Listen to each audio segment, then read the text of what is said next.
سب سے پہلے تمام دوستوں کو السلام علیکم۔ گزشتہ کل انگلینڈ اور انڈیا کے مابین ہونے والے میچ میں جارڈن اور جیسن نے ناقابل یقین کینچ پکڑا، مگر آپ انہیں بھول جاؤ کیونکہ پاکستان کرکٹ ٹیم نے جو تیاریاں شروع کی ہے وہ دیکھ کر آپ کا دل بھی خوش ہو جائے گا۔ ویڈیو کی تفصیل میں جانے سے پہلے اس ویڈیو کو لائک کریں اور کمنٹ سیکشن میں آپ بائی سب ڈیٹ کے متعلق اپنی رائے کا اظہار ضرور کریں۔ انگلش کھلاڑی جارڈن اور جیسن نے باؤنڈری لائن پر بھارتی کھلاڑی سوریہ کمار یادو کا ناقابل یقین کینچ تام لیا، جس کی ویڈیو سوشل میڈیا پر وائرل ہو گئی۔ ویڈیو میں دیکھا جا سکتا ہے کہ بھارتی کھلاڑی سوریہ کمار یادو نے عادل رشید کی گیند پر شاٹ کھیلا تو جارڈن بھاگتے ہوئے آئے اور ایک ہاتھ سے کینچ پکڑ کر ساتھ موجود جیسن کی جانب گیند پھینک دی اور خود باؤنڈری لائن کے باہر نکل گئی۔ جیسن نے باآسانی کینچ تام کر سوریہ کمار یادو کو پویلین روانہ کیا، مگر دوسری جانب پاکستانی فیلڈر نے جنوبی افریقہ روانگی سے پہلے ایسی زبردست کیچنگ پریکٹس کا آغاز کر دیا جسے دیکھ کر دل خوش ہو جائے گا۔ فیلڈنگ پاکستان کا سب سے بڑا مسئلہ ہے اور اگر میچ میں کوئی ایک کینچ بھی ڈراپ ہو جائے تو جیتی بازی ہار جاتی ہے۔ اسی طرح ایک بہترین کینچ پکڑ کر میچ کا پانسا اپنے حق میں کیا جا سکتا ہے،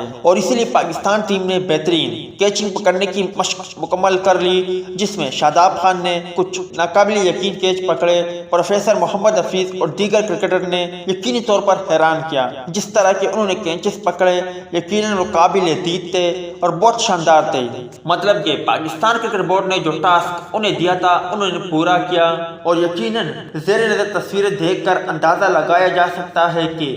جنوبی افریقہ روانگی سے قبل پاکستان کرکٹ ٹیم کے کھلاڑیوں نے کس طرح کی پریکٹس کا آغاز کیا ہے، اور ہمیں امید ہے کہ جنوبی افریقہ کے خلاف سیریز میں بھی یہ نظارہ ہمیں دیکھنے کو ملے گا۔ ملتے ہیں کسی نئے ویڈیو میں، تب تک کے لیے اجازت دیجیے، اللہ حافظ۔